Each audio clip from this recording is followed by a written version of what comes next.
একদিকে মানুষ চামড়া মাটির নিচে পুঁতে ফেলছে বা নদীতে চামড়া ফেলে দিচ্ছে, অন্যদিকে একজোড়া জুতা কিনতে আপনাকে দিতে হচ্ছে 4,000 টাকা।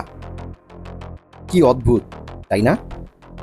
যে দেশে চামড়া বিক্রি না হওয়ায় ফেলে দেওয়া হচ্ছে, সেই দেশে লেদার প্রোডাক্ট এত এক্সপেন্সিভ কেন? সমস্যা কি চামড়ায় নাকি পুরো সিস্টেমে?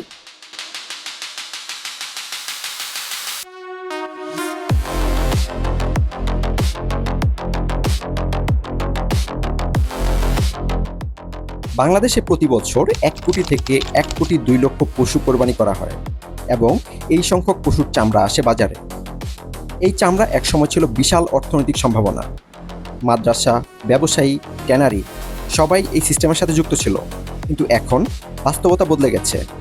কিছু জায়গায় চামড়া বিক্রি হয় না, কিছু জায়গায় খুব কম দামে বিক্রি করতে হয়, আর কিছু জায়গায় মানুষ বাধ্য হয়ে চামড়া ফেলে দিচ্ছে কিংবা মাটির নিচে পুঁতে ফেলছে। এখন প্রশ্ন হলো, এই চামড়া যখন জুতা হয় তখন এত দাম কেন? চলুন চামড়ার একটা জার্নি দেখে আসি। একটা র হাইড জুতা হওয়ার আগে পার হয় অনেক ধাপ: সংগ্রহ, লবণ দিয়ে সংরক্ষণ, পরিবহন, tannery processing, chemical treatment, cutting, stitching, design, branding এবং তারপর রিটেল শপ। এই প্রতিটি ধাপে যোগ হয় খরচ, আর এই খরচই শেষ পর্যন্ত গিয়ে দাঁড়ায় 3,000 থেকে 4,000 টাকা বা তারও বেশি। কিন্তু এখন প্রশ্ন হলো, দেশে প্রতি বছর এত চামড়ার যোগান থাকা সত্ত্বেও দেশের মানুষকে এত দাম দিয়ে কেন জুতা ক্রয় করতে হয়? শুধু জুতা না, চামড়ার তৈরি যে কোনো পণ্যের দামই আকাশচুম্বী। আর এই ব্যর্থতা কার? এখন আসল প্রশ্ন, সমস্যাটা আসলে কোথায়? চলুন একটু দেখে আসি। Supply imbalance.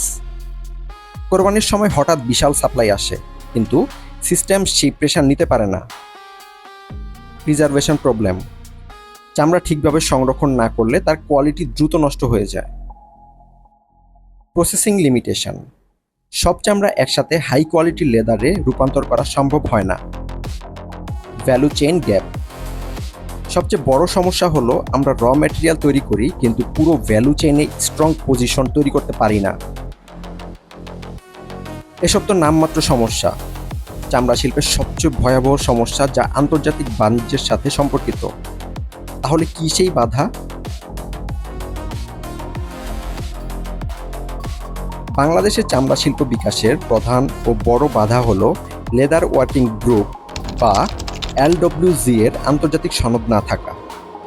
পরিবেশ বান্ধব ও দূষণমুক্ত কর্মপরিবেশের অভাবে এই সনদ পাওয়া যাচ্ছে না, যার ফলে আন্তর্জাতিক বড় ব্র্যান্ড ও ক্রেতারা বাংলাদেশের চামড়া ও চামড়াজাত পণ্য কিনতে আগ্রহী হচ্ছে না। এর ফলে চীনের কাছে নামমাত্র মূল্যে বিক্রি করতে হচ্ছে আমাদের চামড়া। এই সনদ থাকলে প্রতি বছর 10 থেকে 12 বিলিয়ন মার্কিন ডলার, মানে 1,000 থেকে 1,200 কোটি ডলার রফতানি আয় করা সম্ভব, যেখানে এখন আয় করছে মাত্র 1.14 থেকে 1.5 বিলিয়ন মার্কিন ডলার। এখানে একটা অদ্ভুত বাস্তবতা আছে। একদিকে চামড়া নষ্ট হয়ে যাচ্ছে, অন্যদিকে মানুষ চড়া মূল্যে চামড়া তৈরি পণ্য কিনছে।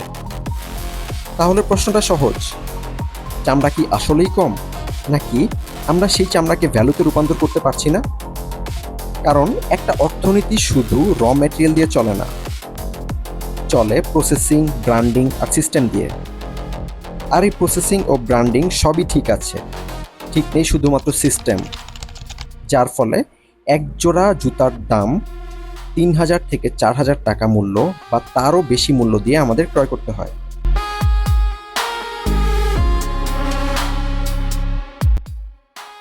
হয়তো আমরা যখন মাটির নিচে চাপা দেওয়া চামড়া দেখি অথবা নদীতে ফেলে দেওয়া চামড়া দেখি, আমরা শুধু একটি নষ্ট জিনিস দেখি, কিন্তু এর ভেতর লুকিয়ে থাকা আরেকটা গল্প আমরা দেখি না।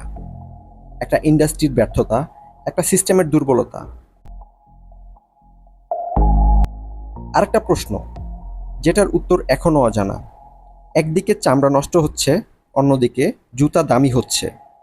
মাঝখানে আসলে কি হারিয়ে যাচ্ছে? যতদিন চামড়া শিল্পের পরিবেশ ঠিক না হবে, ততদিন আন্তর্জাতিক বাজারে বাংলাদেশের চামড়ার কোনো মূল্য থাকবে না। আর ঠিক ততদিন এভাবেই চামড়া কবর দিতে হবে অথবা নদীতে ফেলে দিতে হবে এবং লক্ষ লক্ষ ডলার আয় থেকে দেশ বঞ্চিত হবে। তাহলে এই পরিবেশ ঠিক করার দায়িত্বটা আসলে কার? আর সরকার এই বিষয়ে কতটুকু অবগত? দক্ষ ব্যবস্থাপনা ও সিস্টেম ছাড়া হয়তো এই ক্ষতি কখনোই পুষিয়ে ওঠা সম্ভব হবে না।